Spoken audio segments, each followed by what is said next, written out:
Hi everybody, Happy New Year. This is, if all works out, the first video of 2020, and it is going to be a look forward to the coming year. Two main trends I want to talk about. Hello, Scout. Oh, we're starting off the year with cat difficulty. Are we? You have to come say hi, Scout. There's the Scouty. First cat of 2020. Mwah. Thank you, Scout. Two main trends that's going to happen in gaming, according to moi. One is less about gaming and more about sort of how larger cultural forces are going to shape gaming, and the other is straight up gaming. So let's start with the second one first. The new consoles that are coming out. It's going to be another head-to-head battle between Microsoft and PlayStation with the new consoles, with Nintendo and the Switch just going to go, okay, you guys scrap it out. We're going to be doing our own thing over here and, continuing to create licenses to print money. Nintendo's doing its own thing, as Nintendo tends to. And I think Nintendo is going to benefit from the fact that these next-gen consoles, the PS5 and whatever the hell Project Scorpio is being called. I forget. The Xbox One, the Xbox X, I don't know. I keep forgetting, and that ain't good because Xbox has to redeem itself this cycle. I own an Xbox. I played every Gears of War game that came out on the Xbox. I do own an Xbox. I didn't use my Xbox much. I looked through.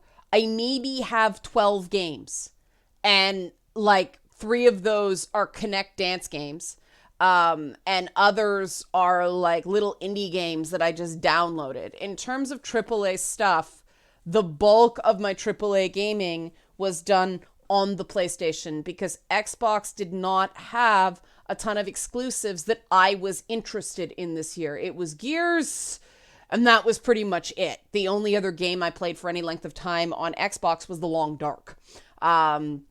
So Xbox has to redeem itself, and a super powerful console won't do that alone. Xbox needs to get its exclusive mojo back, and that's going to be difficult as the number 2 console. Now, the other thing that Xbox may attract customers with is preferential pricing and ease of use on its Xbox Games Pass program, which I know they are all in on. Let me tell you, when I was much younger, boy, would something like a Games Pass service be super duper useful. Just a monthly fee, and then I could play like a whole bunch of games that way. And the way they use the technology to create back compatibility with like pretty much any game offered on the service from a previous console was pretty clever too. I only used it once on the Xbox One, but I appreciated it. I could go back and play my old games. But Xbox needs to start bringing out IPs that people care about, because Halo's lost its luster and Gears really isn't Gears anymore. I'm sorry, the minute you put a stealth mode in Gears, I start going, huh? That sameness has started to infiltrate Gears of War and Halo to an extent. And, when your game plays something like an Ubisoft game and it's not an Ubisoft game, there's a lack of originality.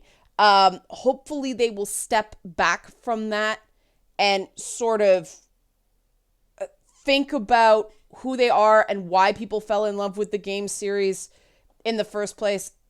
And that goes for sort of Xbox overall, with the sort of dude bro gamer that Xbox uplifted as part of its marketing to create a new type of like gaming persona that they could dominate, because the PlayStation 2 was so dominant back in the day. Remember those days?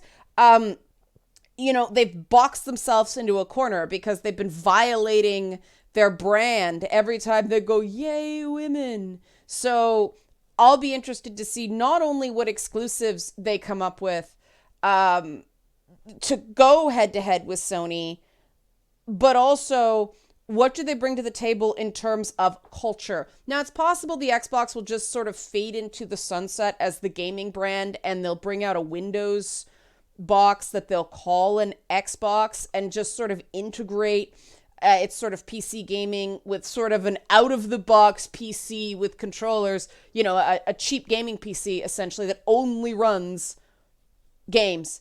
We'll see. I don't know. That might be the other path to survival, and it would make sense. It would be handy if it was just, like sort of a standardized PC experience, because that also makes it easier for developers to code for multiple platforms. Moving over to the PlayStation will stay dominant as long as they keep innovating with narratives. Ray tracing and all that is great. Streaming games, yeah, whatever. The PlayStation 4 sold a fuck ton of copies because they just put out great exclusive games. Or timed exclusive games, console exclusive games. Like, yes, Sekiro, I'm not sure if it was on PC as well, but it wasn't on the Xbox. And Death Stranding is coming to PC, but it wasn't on the Xbox. And God of War was nowhere else. We've got, by the time the next console drops, they'll be able to do a Game of the Year edition for The Last of Us 2.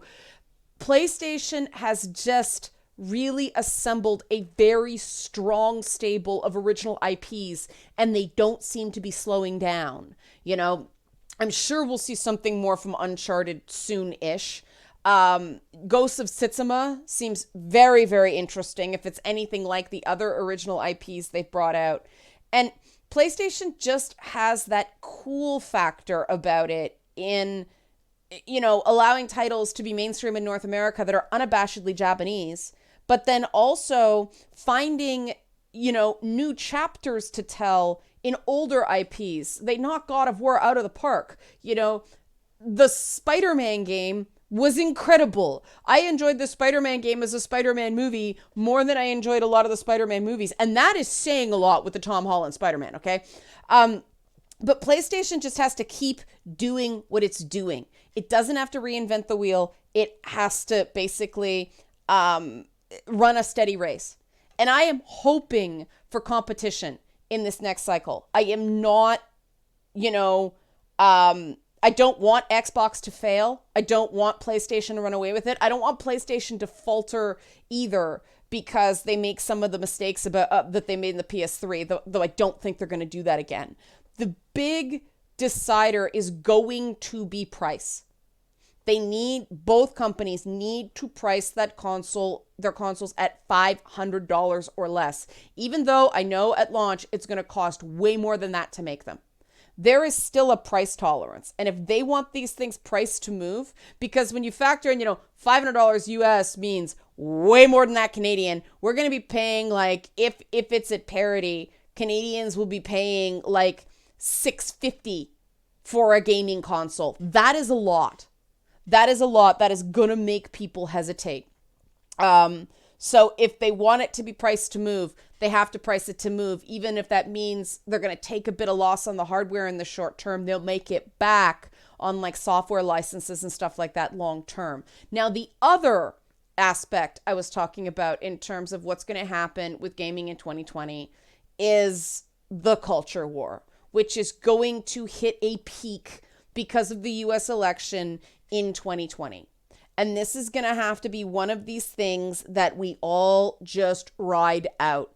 You can already start feeling the rumblings in the force of, the usual suspects coming back and trying to open up old wounds again and trying to claim that things are still awful, but they're losing gradually.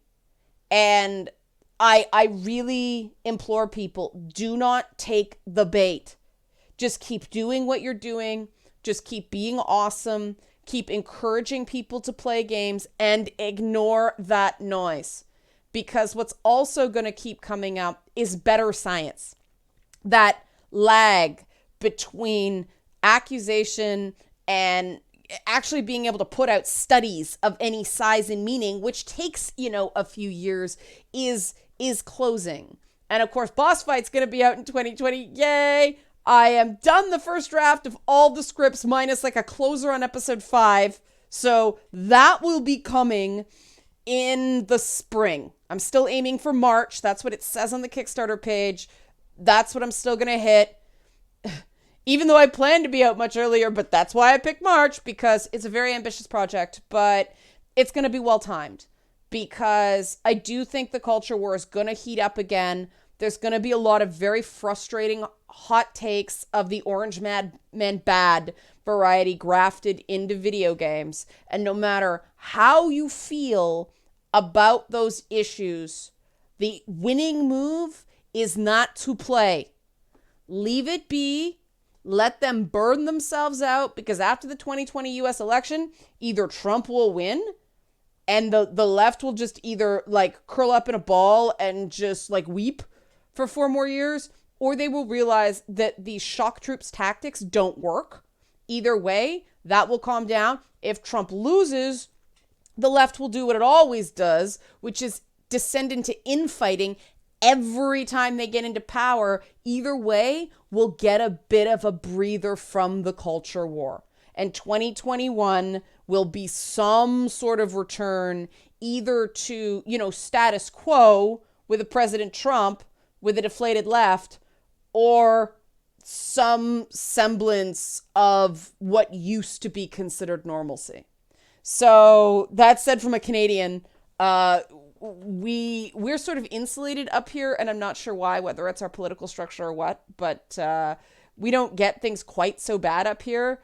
Yay. So I do feel for, people in Britain who are dealing with Brexit, people in France who are dealing with, ongoing protests.